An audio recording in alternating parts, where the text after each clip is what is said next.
حضور علیہ الصلوۃ والسلام نے صحابہ کرام کی مقدس جماعت سے پوچھا کہ اے میرے صحابہ ذرا یہ بتاؤ کہ کس کا ایمان عجیب و غریب ہے، کس کا ایمان سب سے انوکھا ہے، نرالا ہے؟ تو کسی نے کہا یا رسول اللہ انبیاء کرام کا ایمان سب سے انوکھا نرالا ہے۔ کسی نے کہا کہ اولیاء کرام کا ایمان سب سے انوکھا اور نرالا ہے۔ کسی نے کہا یا رسول اللہ صلی اللہ تعالیٰ علیہ وسلم ہمارا ایمان بڑا انوکھا نرالا ہے کہ اتنی مصیبتیں جھیل رہے ہیں، اتنی پریشانیوں کو جھیل رہے ہیں، لیکن ہم نے دامن اسلام کو نہیں چھوڑا ہے، آپ کے دامن کو نہیں چھوڑا ہے یا رسول اللہ، ہم لوگوں کا ایمان بڑا انوکھا ہے، بڑا عجیب و غریب ہے۔ تو حضور نے کہا کہ تمہارا ایمان کیوں کر عجیب و غریب ہو سکتا ہے؟ تم نے اپنی آنکھوں سے دیکھا ہے چاند کو دو ٹکڑے ہوتے ہوئے، تم نے اپنی کانوں سے سنا ہے کنکریوں کو کلمہ پڑھتے ہوئے، تم نے اپنی آنکھوں سے دیکھا ہے ڈوبتے ہوئے سورج کو واپس آتے ہوئے، تو تمہارا ایمان کیوں کر عجیب و غریب ہو سکتا ہے؟ صحابہ کرام نے عرض کیا یا رسول اللہ صلی اللہ تعالیٰ علیہ وسلم پھر کن کا ایمان عجیب و غریب ہے، کن لوگوں کا ایمان عجیب و غریب ہے؟ تو نبی پاک صلی اللہ تعالیٰ علیہ وسلم نے ارشاد فرمایا ان لوگوں کا ایمان عجیب و غریب ہے جو میرے بعد اس دنیا میں تشریف لائیں گے، جو میرے بعد اس دنیا میں آئیں گے، میرے ماننے والے۔ انہوں نے مجھے دیکھا نہیں ہوگا، انہوں نے میرے کسی معجزے کا مشاہدہ نہیں کیا ہوگا، بس کتابوں میں پڑھا ہوگا، زبانوں سے سنا ہوگا، علماء کرام سے سنا ہوگا، کتابوں میں پڑھا ہوگا، اور کتابوں میں پڑھ کر کے علماء کرام کی تقاریر کو سن کر کے وہ مجھ پر ایمان لا رہے ہیں اور مجھ سے محبت کر رہے ہیں، ان کا ایمان عجیب و غریب ہے۔ تو ہمارے اور آپ کے ایمان کو اللہ کے نبی صلی اللہ تعالیٰ علیہ وسلم نے عجیب و غریب قرار دیا ہے، لیکن ہمارا ایمان آج کمزور ہو چکا ہے، ہمارا ایمان آج ناتواں ہو چکا ہے۔ ہم ویسی محبت نہیں کرتے ہیں آقا صلی اللہ تعالیٰ علیہ وسلم سے جیسا محبت کرنے کا حق ہے، جیسا محبت کرنے کا طریقہ ہونا چاہیے ویسی محبت نہیں کرتے ہیں۔ آپ دیکھیں حضرت ابو دجانہ رضی اللہ تعالیٰ عنہ صحابی رسول ہیں، جنگ احد کا موقع ہے، آقا صلی اللہ تعالیٰ علیہ وسلم پر تیروں کے برسات ہو رہے ہیں۔ حضرت ابو دجانہ رضی اللہ تعالیٰ عنہ وہ سوچتے ہیں کہ آقا صلی اللہ تعالیٰ علیہ وسلم کی حفاظت کیسے کروں، سینے کے ذریعے سے یا پیٹھ کے ذریعے سے، کمر کے ذریعے سے، کس طریقے سے آقا صلی اللہ تعالیٰ علیہ وسلم کی حفاظت کروں؟ بالآخر وہ آقا صلی اللہ تعالیٰ علیہ وسلم کی طرف اپنا سینہ کر دیتے ہیں اور کفار کی طرف جہاں سے تیر آ رہے تھے وہاں اپنی پیٹھ کو کر دیتے ہیں، اپنی کمر کو کر دیتے ہیں، اور کفار کے تیر آ کر کے حضرت ابو دجانہ رضی اللہ تعالیٰ عنہ کے کمر پر لگ رہے ہیں۔ جب نڈھال ہو کر کے زخموں سے چور چور ہو کر کے وہ گر جاتے ہیں تو کسی نے ان سے پوچھا، کسی نے ان سے کہا کہ تم نے آقا صلی اللہ تعالیٰ علیہ وسلم کی حفاظت کی، تم نے آقا صلی اللہ تعالیٰ علیہ وسلم کی خاطر تیر کو اپنے جسموں پر کھائے، لیکن ہوتا تو یہ ہے کہ لوگ تیر اپنے سینوں پہ کھایا کرتے ہیں، لیکن تم تیر کو اپنی پیٹھ پہ کھا رہے ہو، اپنی کمر پہ کھا رہے ہو، ایسا کیوں کیا تم نے؟ تم اپنے سینے کو پیش کرتے، دشمنوں کے تیر کو اپنے سینوں میں آنے دیتے۔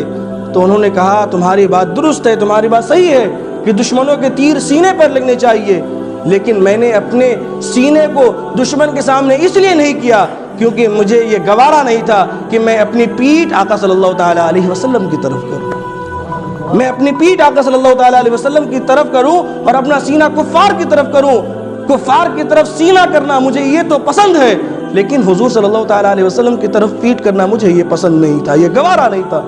اس لیے میں نے اپنا سینہ کو حضور صلی اللہ تعالیٰ علیہ وسلم کے سامنے ڈھال بنایا اور اپنی پیٹھ پر دشمنوں کے تیر کو میں نے کھایا۔ یہ محبت ہے، یہ آقا صلی اللہ تعالیٰ علیہ وسلم سے عشق ہے۔ آپ دیکھیں دو بھائی ہیں، دونوں صحابی، ایک نے اسلام قبول کر لیا ہے اور ایک ابھی مسلمان نہیں ہوئے۔ ان دونوں میں جنگ ہوتی ہے، جنگ کا ماحول ہوتا ہے، جنگ ہو رہی ہے، ایک جو ہے کفار کی نمائندگی کر رہا ہے، کفار کی طرف سے جنگ کر رہا ہے، کافروں کی طرف سے لڑ رہا ہے، اور دوسرا بھائی آقا صلی اللہ تعالیٰ علیہ وسلم کے دین کو بچانے کی خاطر جنگ کر رہا ہے، حضور صلی اللہ تعالیٰ علیہ وسلم کی طرف سے جنگ کر رہا ہے، حضور صلی اللہ تعالیٰ علیہ وسلم کی طرف سے دین کی حفاظت کرنے کے لیے جنگ کر رہا ہے۔ جنگ کا نتیجہ آ جاتا ہے، مسلمانوں کو فتح ملتی ہے اور اس کا بھائی قیدی بن جاتا ہے۔ جب سب قیدیوں کو باندھا جا رہا تھا تو وہ اپنے بھائی کی طرف بڑے پیار سے دیکھتا ہے، اس کا جو وہ مسلمان بھائی جو صحابی ہے اس کی طرف بڑے پیار کی نظر سے دیکھتا ہے، بڑی محبت کی نظر سے دیکھتا ہے، اور اپنے آنکھوں میں وہ اپنے بھائی سے یہ کہہ رہا ہوتا ہے کہ یار میں تو تیرا بھائی ہوں، میرا خون تمہارا خون ایک ہے نا، میرے اور تمہارے باپ ماں ایک ہی ہے نا، دونوں ایک خون سے ہیں، دونوں کے ماں باپ ایک ہیں، یار میں تمہارا بھائی ہوں، ذرا رحم تو کرو، ذرا میرا خیال تو کرو، اپنے خون کا تو خیال کرو، دونوں کے ماں باپ ایک ہیں، ہم دونوں بھائی ہیں، بھائی چارگی کے تو کچھ خیال کرو۔ اپنی آنکھوں سے وہ کہہ رہے۔ جب اس کے وہ صحابی والے بھائی انہوں نے کوئی توجہ نہ دی تو ان کو مجبوراً بولنا پڑا، انہیں مجبوراً کہنا پڑا کہ یار میں تمہارا بھائی ہوں، تم میرا خیال نہیں کر رہے۔ جو لوگ ان کو باندھ رہے تھے وہ ان سے کہتا ہے کہ جو تمہارے ساتھ وہ کھڑے ہیں میں ان کا بھائی ہوں، سگا بھائی ہوں، میں ان کا خون ہوں، ان کا خیال کرتے ہوئے مجھے چھوڑ دو، ان کا خیال کرتے ہوئے مجھے بخش دو۔ تو وہ باندھنے والے صحابی جو ان کو باندھ رہے تھے وہ اس صحابی کی طرف دیکھتے ہیں جن کے وہ بھائی تھے، ان کی طرف نظر ڈالتے ہیں۔ تو انہوں نے کیا جواب دیا؟ انہوں نے جواب دیا کہ اس کو کس کر کے باندھو، اس کو مضبوط سے باندھو، اس کو اچھے سے باندھو، اور یہ حضور صلی اللہ تعالیٰ علیہ وسلم کا دشمن ہے، یہ اللہ کا دشمن ہے، حضور کے دین کا دشمن ہے، یہ حضور کے دین کے خلاف، حضور کے اسلام کے خلاف جنگ کرنے کے لیے آیا تھا، اسے مضبوطی سے باندھ لو۔ اور اس کے لیے دو ہی راستے ہیں، یا تو پھر یہ قیدی کو اختیار کرے یا پھر فدیہ دے کر کے اپنی جان کو چھڑا لے، اور اگر یہ فدیہ دے گا تو اس سے جو مال آئے گا وہ مال اسلام میں صرف کیا جائے گا، وہ حضور صلی اللہ تعالیٰ علیہ وسلم کی ذات پہ خرچ کیا جائے گا، اس لیے کہ اس کی ماں جو ہے وہ بڑی امیر ہے، اس کا گھر جو ہے بڑا امیر گھرانے سے یہ تعلق رکھتا ہے، برگر فیملی سے یہ تعلق رکھتا ہے، اس کے پاس بڑا پیسہ ہے، اسے اس وقت ہی چھوڑا جائے گا جب یہ فدیہ دے گا۔ تو وہ شخص اپنے بھائی سے کہتا ہے کہ عجیب ہے بھائی، تمہارا معاملہ بڑا عجیب ہے کہ تم اپنے بھائی کو قید کرنا چاہ رہے ہو، تم اپنے بھائی کے ہاتھوں میں زنجیر ڈالنا چاہ رہے ہو، تم اپنے بھائی کو بندھوانا چاہ رہے ہو، تمہارا بھائی ہوں، تمہارا خون ہوں، تمہارے باپ اور میرے باپ ایک ہے، تمہیں اپنے بھائی کی بھائی چارگی کا کوئی خیال نہیں آ رہا ہے۔ تو حضرت اس جو صحابی رسول تھے، اس صحابی رسول نے ایک تاریخی جملہ اس وقت کہا تھا، انہوں نے کہا تھا انما المؤمن اخ، تم مجھے اپنا بھائی کہہ رہے ہو، تم مجھے اپنے بھائی کا دہائی دے رہے ہو، سنو بھائی کی جو علامت ہے وہ میرے نزدیک وہ علامت ہے کہ جو آقا صلی اللہ تعالیٰ علیہ وسلم کے دین پر چلنے والا ہوگا، آقا صلی اللہ تعالیٰ علیہ وسلم کے دین کا ماننے والا ہوگا، مسلمان ہوگا، وہی میرا بھائی ہے۔ اور جو حضور کا دشمن ہو، حضور کے دین کا دشمن ہو، اللہ کا دشمن ہوگا، اللہ کے دین کا دشمن ہوگا، وہ اگرچہ میرا خون ہوگا، اگرچہ میرا بھائی ہوگا، میں اسے اپنا بھائی نہیں گردانوں گا۔ میرے جو یہ بھائی ہے، یہ جو تمہیں باندھ رہے ہیں، یہ جو تمہارے ہاتھ پاؤں میں زنجیر ڈال رہے ہیں، یہ میرے بھائی ہے، تم میرے بھائی نہیں۔ اس لیے کہ بھائی وہی ہوگا جو مسلمان ہوگا، اس لیے کہ حضور نے ارشاد فرمایا انما المؤمن اخ، مسلمان آپس میں بھائی بھائی، اور جو مسلمان نہیں وہ اگرچہ میرا اپنا بھائی ہے، سگا رشتہ دار ہے، چاہے کوئی بھی ہو، دین کا دشمن ہے، میرے دین کے خلاف چلنے والا ہے، تو ہمارا اسے کوئی تعلق نہیں، کوئی رشتہ اور ناتا نہیں۔ ہمارا اور آپ کا بھی یہ نظریہ ہونا چاہیے، ہماری اور آپ کی بھی یہ سوچ ہونی چاہیے کہ اگر ہم کسی سے دوستی کریں گے، کسی سے تعلق بنائیں گے، کسی سے دوستی یاری کریں گے تو حضور کے دین کے نام پر، کہ اگر کوئی حضور کے دین پر چلنے والا ہوگا تو میرا دوست ہے، میرا بھائی ہے، لیکن اگر میرے حضور کے دین کا دشمن ہے، حضور کا دشمن ہے، وہ میرا بھائی نہیں ہو سکتا، نہ میرا کوئی دوست یار ہو سکتا ہے۔ ہمارا اور آپ کا یہ نظریہ ہونا چاہیے۔ تو صحابہ کرام کی مقدس جماعت جو ہے ان کی ذات کو پڑھ کر کے ہمیں کچھ سیکھنے کو ملتا ہے تاکہ ہم اس پر چل سکیں۔ آپ دیکھیں حضرت ابو بکر صدیق رضی اللہ تعالیٰ عنہ صحابی رسول ہیں، آقا صلی اللہ تعالیٰ علیہ وسلم کے پہلے خلیفہ ہیں۔ حضور صلی اللہ تعالیٰ علیہ وسلم کے بعد جو شخص سب سے زیادہ افضل ہے اس کا نام حضرت ابو بکر صدیق رضی اللہ تعالیٰ عنہ ہے۔ حضرت ابو بکر صدیق رضی اللہ تعالیٰ عنہ کی 6 دکانیں تھیں ریشم کے کپڑوں کی، 6 دکانیں تھیں، لیکن انہوں نے اپنے مال کو رسول اللہ صلی اللہ تعالیٰ علیہ وسلم پر اور ان کے دین پر خرچ کیا۔ 6 دکانوں سے 5 دکانیں ہوئی، 5 سے 4 ہوئی، 4 سے 3 ہوئی, 3 سے 2 ہوئی, 2 سے 1 ہوئی, حالانکہ دکانیں ختم ہو گئی اور انہوں نے اپنا سارا مال, انہوں نے اپنا سارا سرمایہ, انہوں نے اپنی ساری پونجی حضور صلی اللہ تعالیٰ علیہ وسلم پر, آپ کے دین پر خرچ کر دیا, لٹا دیا. وہ ابو بکر صدیق رضی اللہ تعالیٰ عنہ جب مدینے سے مکہ سے ہجرت کر رہے ہیں, مدینہ کی طرف جا رہے ہیں, حضرت ابو بکر صدیق رضی اللہ تعالیٰ عنہ کی ایک بیٹی ہے جن کا نام حضرت اسماء ہے, جو ابھی جوان ہے. وہ بیٹی, اس بیٹی کو چھوڑ کر کے, اپنے گھر بار کو چھوڑ کر کے, اپنے بیٹوں کو چھوڑ کر کے حضرت ابو بکر صدیق رضی اللہ تعالیٰ عنہ حضور صلی اللہ تعالیٰ علیہ وسلم کے ساتھ مکہ سے مدینہ کی طرف ہجرت کر رہے ہیں. جب ہجرت کر رہے ہیں تو اپنے بیٹوں کو یہ تلقین کر رہے ہیں, اپنے بیٹوں کو یہ کہہ رہے ہیں کہ تم نے اپنی بہنوں کا خیال رکھنا ہے, تم نے اپنی بہن اسماء کا خیال رکھنا ہے, وہ ابھی جوان ہے, اس کا اچھے سے خیال رکھنا ہے, اس کی حفاظت کرنی ہے, یہ کہہ رہے ہیں. اور ان کی بیٹی نے اپنے باپ کو الوداع کیا, اپنے باپ کو رخصت کیا. حضرت ابو بکر صدیق رضی اللہ تعالیٰ عنہ حضور صلی اللہ تعالیٰ علیہ وسلم کی معیت میں مدینہ کی طرف ہجرت کر رہے ہیں. جب حضرت ابو بکر نکل گئے تو پھر بعد میں ابو لہب حضرت ابو بکر صدیق رضی اللہ تعالیٰ عنہ کے گھر پر آتا ہے اور ان کی بیٹی اسماء سے پوچھتا ہے کہ بتاؤ تمہارے باپ کہاں ہیں, تمہارے باپ کہاں ہیں, اس لیے کہ مجھے اگر یہ معلوم ہو جائے کہ تمہارے باپ کہاں ہیں تو حضور صلی اللہ تعالیٰ علیہ وسلم کا پتہ بھی مل جائے گا, اس لیے کہ وہ حضور کے دفاع میں ہوں گے, حضور کے محافظ ہوں گے, وہ حضور کے ساتھ ہوں گے. تمہارے باپ کا پتہ چل جائے گا تو جنہیں ہم ڈھونڈ رہے ہیں, حضور کو ڈھونڈ رہے ہیں, تو حضور کا پتہ بھی ہمیں مل جائے گا. تو وہ پوچھتا ہے کہ بتاؤ تمہارے باپ کہاں ہیں. تو بڑا ایک خوبصورت سا جواب انہوں نے دیا, ایسا جواب دیا جس کے اندر جھوٹ کی بھی آمیزش نہیں ہے اور انہوں نے صحیح بات بھی نہیں بتائی. کیا جواب دیا؟ ان کی بیٹی نے کہا کہ وہ وہاں ہے جہاں وہ گئے ہیں, جس جگہ کا, جس طرف کا انہوں نے ارادہ کیا وہ ابھی وہاں ہے. تو انہوں نے پوچھا کہاں ہے؟ مجھے وہیں ہے جہاں وہ جانا چاہ رہے تھے. کہہ بھی دیا کہ وہ نکل گئے ہیں, یہاں ہے بھی نہیں, لیکن جھوٹ بھی نہیں کہا. جب اس کو یہ غصہ آیا ابو لہب کو کہ اس نے ہمیں اچھے سے پتہ نہیں دیا ہے, تو اس نے زوردار تھپڑ حضرت ابو بکر صدیق رضی اللہ تعالیٰ عنہ کی جوان بیٹی کے گالوں پر رسید کی. آپ ذرا اپنے دل پر ہاتھ رکھ کر کے بولیں, کیا اگر آپ کی کوئی بیٹی, وہ بیٹی جو جوان ہو, اس بیٹی کو آپ کا اگر کوئی دشمن تھپڑ مار دے گا تو آپ کے دل پر کیا گزرے گی؟ آپ کے دل کو کیسی تکلیف پہنچے گی؟ کوئی آپ کی جوان بیٹی کو آپ کا کوئی دشمن, آپ کا کوئی مخالف اگر آپ کی بیٹی کو تھپڑ مارے, اسے مارے, تو آپ کے دل پر کیسی حالت ہوگی, آپ کے دل کی کیسی حالت ہوگی, آپ کے دل کو کیسی تکلیف پہنچے گی؟ آپ اس چیز کو بیان کریں گے کہ میرے دل کو بڑی تکلیف پہنچیں گی. لیکن ذرا سنو, جب یہ خبر حضرت ابو بکر صدیق رضی اللہ تعالیٰ عنہ کو ملی ہوگی, جب یہ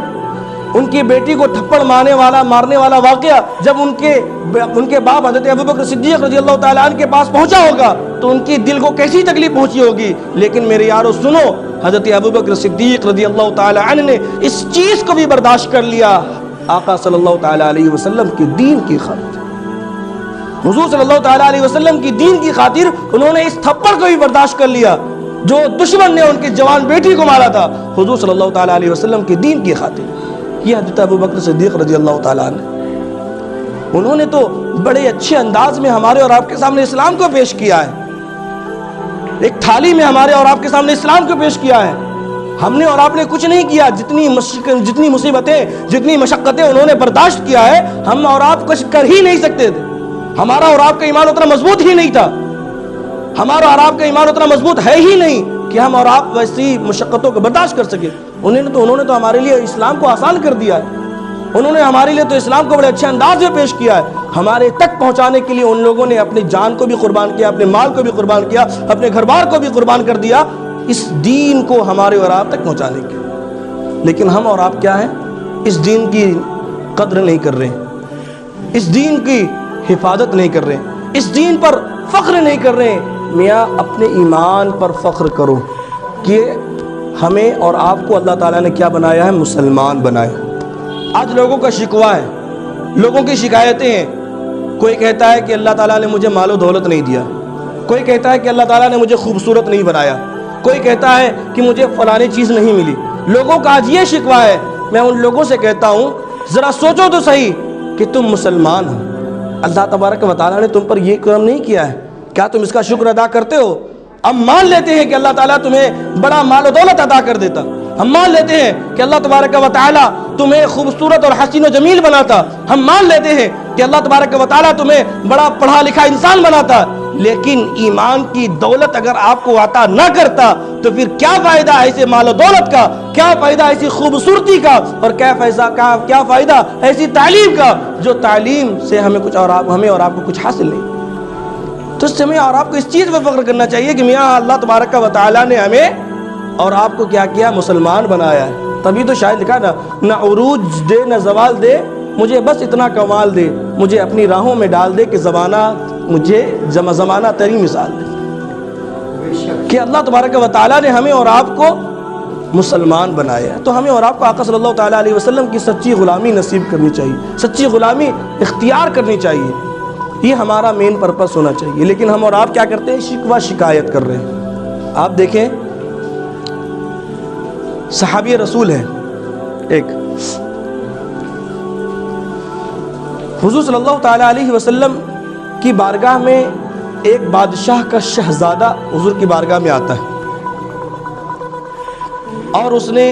اپنے اسلام کی خبر دی، حضور صلی اللہ تعالیٰ علیہ وسلم سے ملاقات کی۔ بادشاہ کا بیٹا شہزادہ حضور کی بارگاہ میں حاضر ہے اور وہ مسلمان ہو چکا ہے، حضور کی بارگاہ میں آیا، حضور سے ملاقات کی ہے۔ اب وہ جب جا رہا ہے تو وہ حضور علیہ السلام سے عرض کرتا ہے، یا رسول اللہ صلی اللہ تعالیٰ علیہ وسلم، آپ اپنا ایک خادم، آپ اپنا ایک نوکر، آپ اپنا ایک غلام مجھے عطا کر دیجئے کہ میں اسے اپنے ساتھ لے کر کے اپنے علاقے میں جاؤں اور کچھ تحفے تحائف آپ کی بارگاہ میں پیش کروں۔ اطاعت کسے کہتے ہیں؟ اور ہمیں اور آپ کو اس جگہ پہ بھی رکھنا ہے۔ ذرا یہ دیکھیں،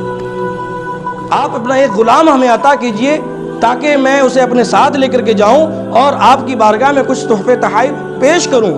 حضور صلی اللہ تعالیٰ علیہ وسلم کی بارگاہ میں صحابہ کرام کی مقدس جماعت بیٹھی ہے، کچھ لوگ ادھر بیٹھے ہیں، کچھ لوگ ادھر بیٹھے ہیں۔ حضور نے اس طرف اشارہ کر کے کہا کہ ادھر میں سے کوئی چلا جائے، اس طرف اشارہ کر کے کہا ادھر جو لوگ بیٹھے ہیں ان میں سے کوئی شخص اٹھ کر کے ان کے ساتھ چلا جائے۔ تو جو اٹھتے ہیں، جن کو یہ موقع ملتا ہے، ان کا نام ہے حضرت معاویہ بن ابی سفیان رضی اللہ تعالیٰ۔ وہ کھڑے ہوتے ہیں اور کھڑے ہونے کے بعد اس شہزادے کے ساتھ چل دیتے ہیں۔ وہ شہزادہ بادشاہ کا بیٹا ہے، حاکم کا بیٹا ہے، اس کے دل میں یہ خیال تھا کہ یہ تو نوکر ہے، یہ تو حضور کا غلام ہے، یہ تو حضور کا خادم ہے، اسے میں اپنے ساتھ نہیں بیٹھا سکتا، لہٰذا وہ گھوڑے پر، اونٹ پر سوار ہو کر کے جاتا ہے اور حضور کے یہ غلام پیدل چل رہے ہیں، پیدل سفر کر کے جا رہے ہیں، بالکل پیدل چل رہے ہیں۔ اور وہ عرب کی گرمی، وہ ریگستان والا علاقہ جہاں پر انسانوں کا چلنا مشکل ہے، اس علاقے میں حضور صلی اللہ تعالیٰ علیہ وسلم کے وہ صحابی، حضور صلی اللہ تعالیٰ علیہ وسلم کے وہ خادم اس کے ساتھ جا رہے ہیں، ان کے علاقے میں جاتے ہیں، ان کے وطن میں جاتے ہیں۔ انہوں نے کچھ تحفہ تحائف دیا، وہ تحفہ تحائف لے کر کے حضور صلی اللہ تعالیٰ علیہ وسلم کی بارگاہ میں پیش کرتے ہیں۔ ننگے پاؤں وہ اس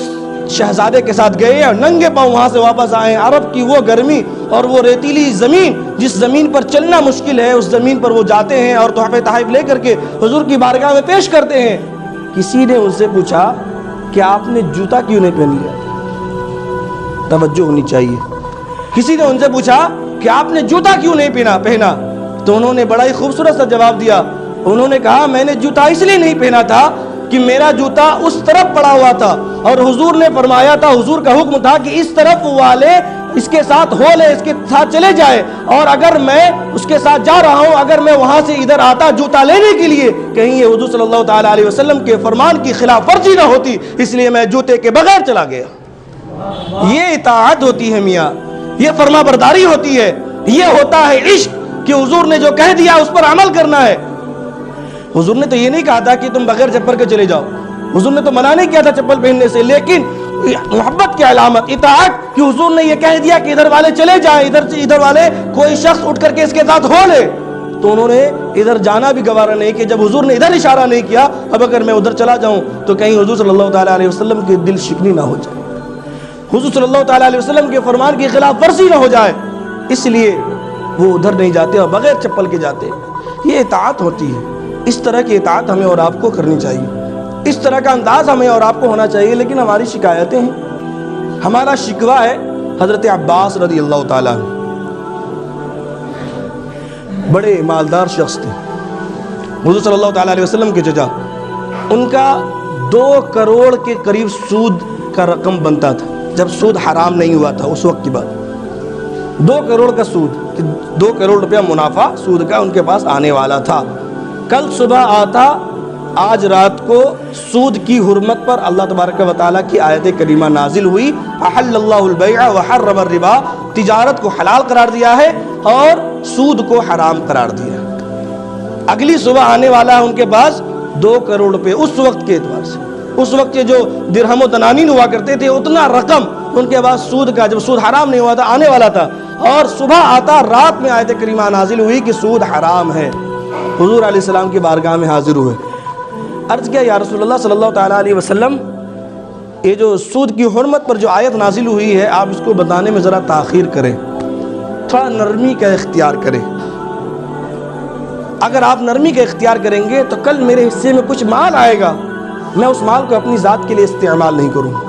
اس مال سے 1 روپیہ اپنی ذات اور اپنے گھر والوں پر خرچ نہیں کروں گا، تمام مال کو میں آپ کے دین کی خاطر آپ پر قربان کر دوں گا، آپ پر خرچ کروں گا. لیکن میرے یارو، حضور صلی اللہ تعالیٰ علیہ وسلم کا طریقہ زندگی، طریقہ عمل ہے. حضور صلی اللہ تعالیٰ علیہ وسلم نے اسی رات لوگوں کو متوجہ کر کے فرمایا کہ لوگوں سنو، اللہ تبارک و تعالیٰ نے سود کو حرام قرار دیا ہے اور تمہارے لیے تجارت کو حلال قرار دیا ہے. اور حضور صلی اللہ تعالیٰ علیہ وسلم نے اس وقت فرمایا کہ میں سب سے پہلے جس کو اس پر عمل کرنے کے لیے کہوں گا وہ میرے چچا عباس ہے کہ وہ اس پر عمل کرے. حضور صلی اللہ تعالیٰ علیہ وسلم نے 2 کروڑ نہیں دیکھے، اور وہ صحابی رسول حضرت عباس رضی اللہ تعالیٰ عنہ، انہوں نے یہ نہیں دیکھا کہ 2 کروڑ اتنی لمبی رقم ہے، اتنی موٹی رقم ہے، ایک وقت کے لیے میں ذرا مان لیتا ہوں اور اس کو قبول کر لیتا ہوں. انہوں نے نہیں دیکھا، حضور نے کہا کہ سود حرام ہو گیا ہے تو اب وہ 2 کروڑ انہوں نے استعمال نہیں کیا، اسے چھوڑ دیا. محبت اسے کہتی میاں کہ حضور کا فرمان میرے لیے سب سے بڑھ کر، حضور جو کہہ دے وہ پیسہ میرے لیے اگرچہ فائدہ مند ہے لیکن اگر وہ حرام والا ہے تو ہم اس سے استعمال نہیں کریں. عجیب انداز ہے صحابہ کرام کا عشق کا. بھائی صحابہ کرام وہ شراب کے بڑے شوقین تھے. عرب والے شراب کو جس انداز میں پیا کرتے تھے، ہمارے آپ کے اندر وہ طاقت نہیں ہے پینے کی. ہر گھر میں شراب کا مٹکا بھرا ہوا ہوتا تھا. اور جب شراب حرام ہوئی تھی تو مدینے کی گلیوں میں، مدینے کے نالوں میں، مدینے کے کوچوں میں، مدینے کے بازاروں میں شراب کی ندیاں بہہ رہی تھی. ہر جگہ شراب ہی شراب بہہ رہے تھے اور اتنا شراب بہا تھا کہ کہا جاتا ہے 1 مہینے کے بعد بھی اگر بارش ہوتی تو شراب کی بو زمین سے آیا کرتی. تو وہ صحابہ کرام جنہوں نے حضور صلی اللہ تعالیٰ علیہ وسلم کے فرامین پر عمل کیا ہے، شراب کی حرمت نازل ہوئی، انہوں نے اپنا محبوب چیز نہیں دیکھا کہ یہ میرا پسندیدہ چیز ہے، یہ میری اچھی چیز ہے، میں اسے پیار کرتا ہوں، اسے استعمال کرتا ہوں. حضور کا فرمان آیا، مدینے کی گلیوں میں شراب کی ندیاں بہنے لگی. لیکن آج ہم اور آپ حضور کے فرمان کو سن رہے ہیں لیکن انسنی کر رہے ہیں اور شراب کے ٹھیکے میں بیٹھ کر کے جا کے شراب پی رہے ہیں اور خود کو مسلمان کہہ رہے ہیں. میاں ایسی محبت نہیں ہوتی ہے، ایسا عشق نہیں ہوتا ہے کہ ہم حضور سے محبت کی علامت بھی پیش کریں اور حضور صلی اللہ تعالیٰ علیہ وسلم کے فرمان کے خلاف ورزی بھی کریں. باتیں ابھی بہت ساری ہیں اطاعت کی، محبت کی، عشق کی، کہ کیسا کرنا چاہیے. اسی لیے میں نے کہا نا، اللہ تبارک و تعالیٰ کلام پاک میں ارشاد فرماتا ہے اولئک هم المؤمنون حقا، وہی لوگ سچے مومنین ہیں جو حضور صلی اللہ تعالیٰ علیہ وسلم کے فرمان کے مطابق زندگی گزارتے ہیں. اور یہ صحابہ کرام کے متعلق نازل ہوا، ہمارے اور آپ کے لیے نہیں. کیوں ہم اور آپ حضور صلی اللہ تعالیٰ علیہ وسلم کے سچے غلام نہیں ہیں. ہم اور آپ حضور صلی اللہ تعالیٰ علیہ وسلم کے سچے عاشق نہیں ہیں. ہمارا یہ نعرہ ہوتا ہے، ہمارا یہ کہنا ہوتا ہے کہ یا رسول اللہ آپ کا دامن نہیں چھوڑیں گے، یا رسول اللہ آپ کا دامن ہم کسی صورت میں نہیں چھوڑیں گے. لیکن ایک طرف حضور کا دامن پکڑے ہیں اور دوسری طرف حضور کی سنتوں کے جنازے نکال رہے ہیں. ایک طرف حضور کی محبت کا دعویٰ پیش کر رہے ہیں اور دوسری طرف حضور صلی اللہ تعالیٰ علیہ وسلم کی فرمان کی خلاف ورزی کر رہے ہیں. میاں یہ محبت کوئی اچھی محبت نہیں ہے، یہ محبت کی علامت نہیں ہے کہ آپ محبت بھی کریں اور ان کی باتوں پر بھی نہ چلیں. محبت کیجئے تو صحابہ کرام جیسی محبت کیجئے، محبت کیجئے تو بزرگان دین جیسی محبت کیجئے، محبت کیجئے تو اولیاء کرام جیسی محبت کیجئے کہ زمانہ آپ کی مثال دے، آپ کے طور طریقے سے آپ کے پہناوے اوڑھاوے سے، آپ کے چلنے ڈھلنے سے، آپ کے شب و روز سے، آپ کے لیل و نہار سے، آپ کے طریقے زندگی سے، آپ کے اقوال و اعمال سے یہ ظاہر ہو کہ یہ بندہ عاشق مصطفیٰ ہے، یہ بندہ حضور صلی اللہ تعالیٰ علیہ وسلم کا عاشق ہے۔ آپ سروے کر لیجئے آج مسلمانوں کے علاقے میں،